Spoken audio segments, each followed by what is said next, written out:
रावण सीता संवाद। दुख से कातर और राम के वियोग में अश्रु बहाती हुई सीता के पास जाकर रावण बोला, शोभने अब उस राज्य से च्युत दीन तपस्वी राम के लिए अश्रु बहाना व्यर्थ है। राम में इतनी शक्ति कहाँ है कि यहाँ तक आने का मनोरथ भी कर सके।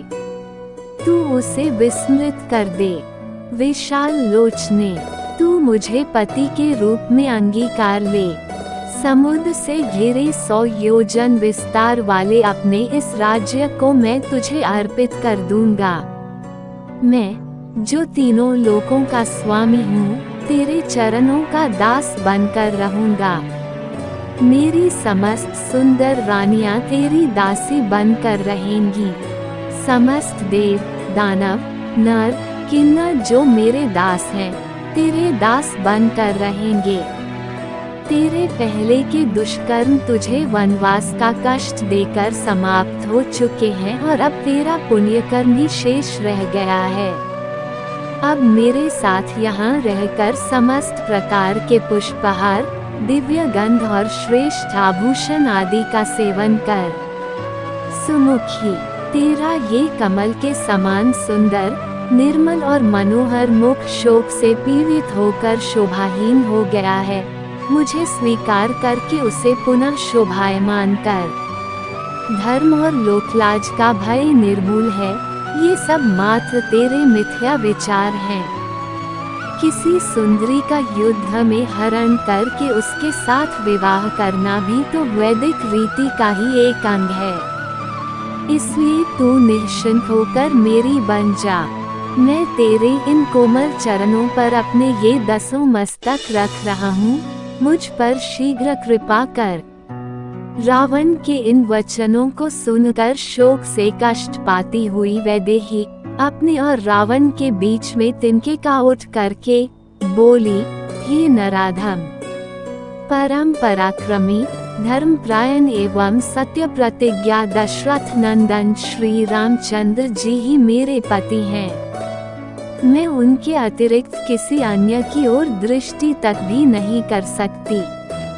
यदि तूने मुझे बलपूर्वक मेरा अपहरण किया होता तो अपने भाई खर की तरह जनस्थान के युद्धस्थल पर ही मारा गया होता, किंतु तू कायरों की तरह मुझे चुरा लाया है। तेरे इस अनर्गल प्रलाप से ऐसा प्रतीत होता है कि अब लंका सहित तेरे विनाश का समय आ गया है। तू इस भ्रम में मत रह कि यदि देवता और राक्षस तेरा कुछ नहीं बिगाड़ सके तो राम भी तुझे नहीं मार सकेंगे। उनके हाथों से ही तेरी मृत्यु निश्चित है। अब तेरा जीवन काल समाप्त होना शुरू हो चुका है। तेरे तेज, बल और बुद्धि तो पहले ही नष्ट हो चुके हैं, और जिसकी बुद्धि नष्ट हो चुकी होती है उसका विनाश काल दूर नहीं होता। अरे राक्षस साधन, तू महापापी है, इसलिए मेरा स्पर्श नहीं कर सकता।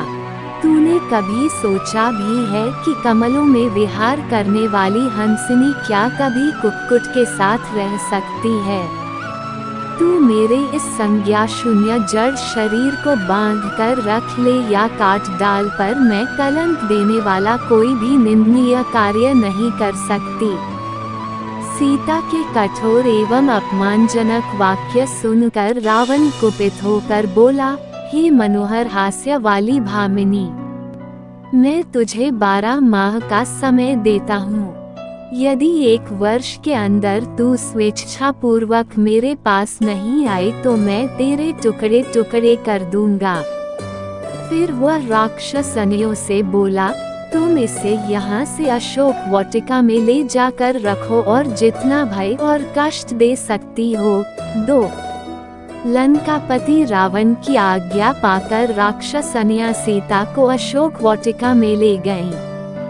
अशोक वाटिका एक रमणीय स्थल था, किंतु पति वियोग और निशाचरी दुर्व्यवहार के कारण सीता वहां अत्यंत दुखी थी। सीता का अशोक वाटिका में प्रवेश जानकर पितामह ब्रह्मा देवराज इंद्र के पास आए और बोले, सदा सुख में पली हुई पतिव्रता महाभागा सीता पति के चरणों के दर्शन से वंचित होने के कारण दुख और चिंताओं से संतप्त हो गई हैं और प्राणयात्रा भोजन नहीं कर रही हैं। ऐसी दशा में निस्संदेह वे अपना प्राण त्याग कर देंगी। अतः तुम शीघ्र लंकापुरी में प्रवेश करके उन्हें उत्तम खीर प्रदान करो। ब्रह्मा जी के आज्ञानुसार इंद्र तत्काल लंकापुरी पहुँचे। उन्होंने निद्रा देवी की सहायता से समस्त राक्षसों को मोहित कर दिया।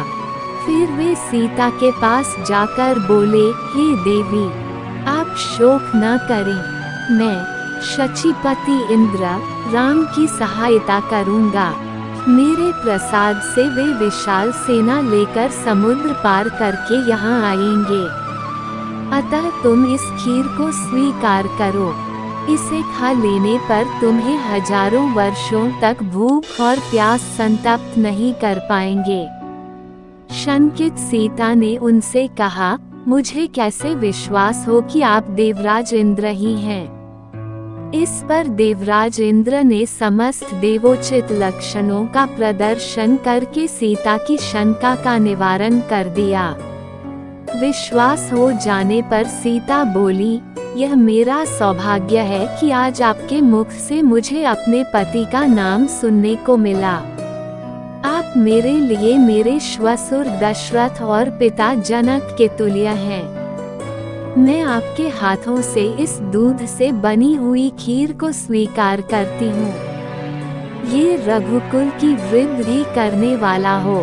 इस प्रकार से इंद्र द्वारा प्रदत्त खीर को खाकर जानकी भूख प्यास के कष्ट से मुक्त हो गईं और देवराज इंद्र राक्षसों को मोहित करने वाली निद्रा देवी के साथ देवलोक को चले गए।